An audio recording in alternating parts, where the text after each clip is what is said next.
자체 중인 분들은 무작정 뛰는 것은 절대로 금물이고요.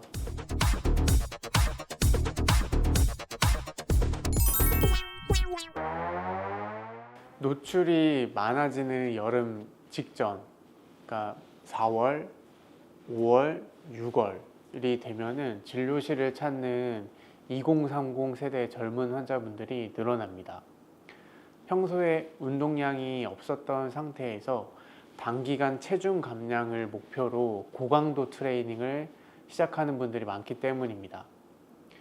근육과 힘줄이 고부하를 견딜 수 있도록 점진적으로 적응하는 과정이 없이 갑작스럽게 운동, 그래서 기계적 가부하가 가해지게 되면은 힘줄 또는 관절 아니면 디스크 이런 부분에 병변들이 집중적으로 발생하게 됩니다.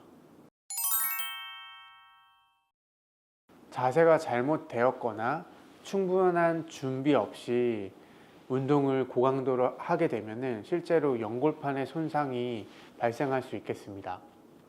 우리가 서 있을 때 무릎은 크게 서거나 걸을 때 체중의 약 3배 정도까지의 하중을 받게 됩니다.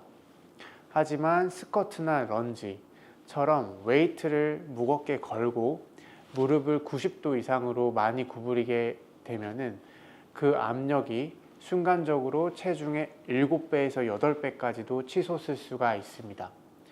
이러한 큰 압력이 무릎 관절에 가해지게 되면은 무릎의 슬개 대퇴 관절과 반월상 연골판에 큰 부하가 집중되게 되고, 운동을 자주 하지 않은 분들 같은 경우에는 근력이 되지 않는데도 또 자세도 정확하지 못하는 경우가 많기 때문에 큰 부하를 걸었을 때 뼈와 뼈 사이에 있는 연골판이 나쁜 압력을 받고 고스란히 그 압력을 받은 채로 미세하게 찢어지거나 마모가 되게 됩니다. 체중을 감량하려다가 오히려 관절 연골의 퇴행성 변화를 앞당길 수가 있겠습니다.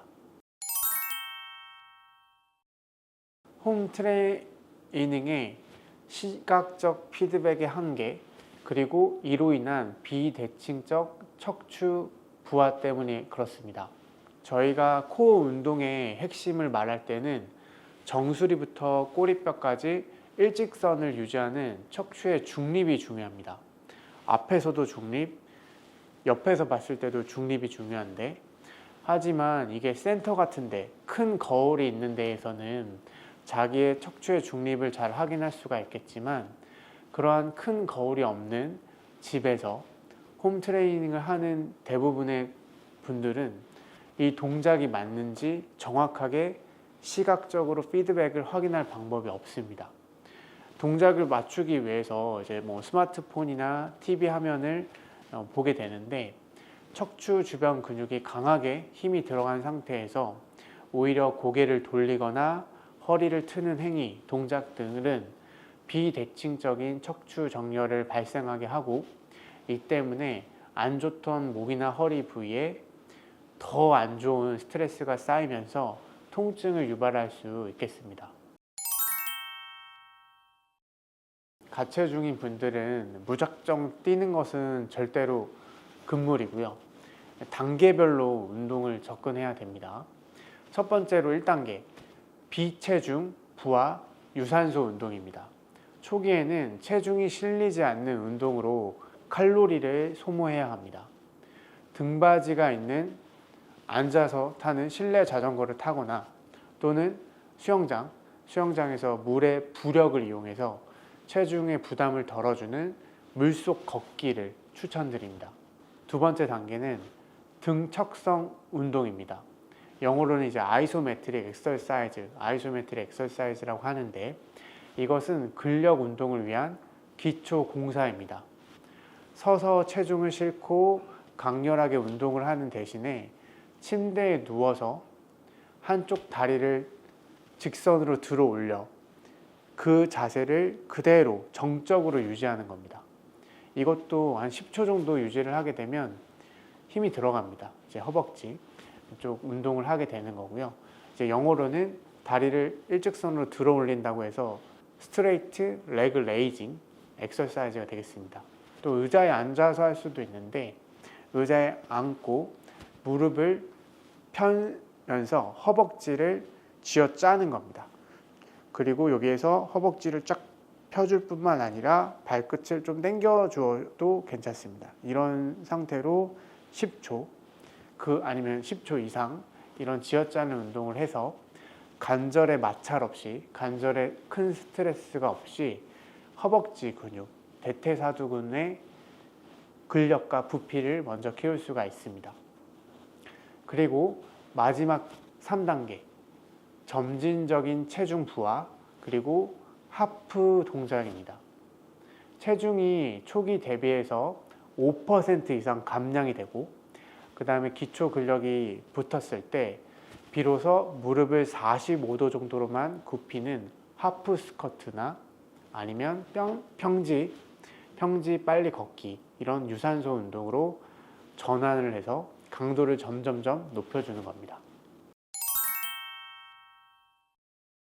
체중계의 숫자는 줄어들더라도 몸에 큰 문제가 생겨서 근육이 커지는 게 아니라 조직이 파괴되고 있다면 즉시 운동을 중단해야 합니다.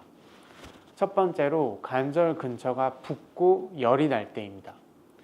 운동 후에 무릎이 눈에 띄게 붓고 만졌을 때 열감이 있다면, 온도가 올라간다면 그것은 관절 주머니에 염증이 생겨서 관절액이 차 있는 상태라고 볼 수 있습니다. 이렇게 관절의 염증을 방치하게 되면은 관절 연골이 더 빨리 퇴행을 하게 되고요. 그래서 필요할 때는 운동을 쉬는 게 중요하겠고 또 약도 먹고 치료가 필요하면 해주는 게 좋겠습니다. 그리고 또 심한 야간의 통증이 있을 때에도 경고 신호일 수가 있는데 가만히 누워있거나 밤에 잠을 잘 때 무릎 부위가 욱신거리고 쑤신다면 이는 단순 근육통이 아니라 힘줄의 부착부 염증이나 미세한 손상의 신호일 수 있겠습니다. 그리고 방사통이 있을 때에도 운동을 조심해야 합니다.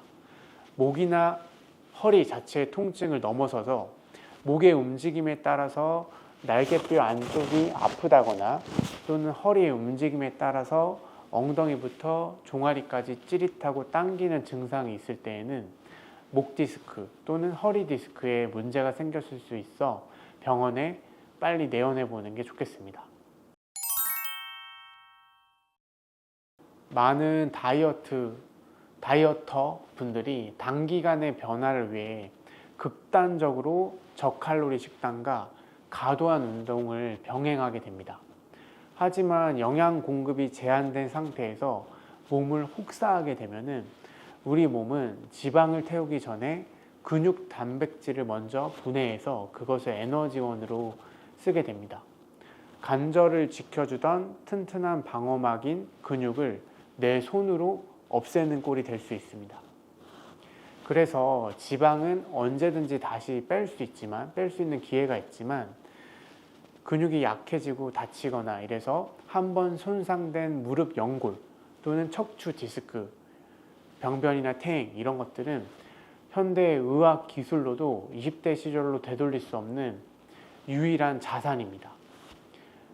다이어트의 종착지는 말라 비틀어진 그 마른 몸이 아니라 통증 없이 건강한 몸이 되어야 하겠습니다.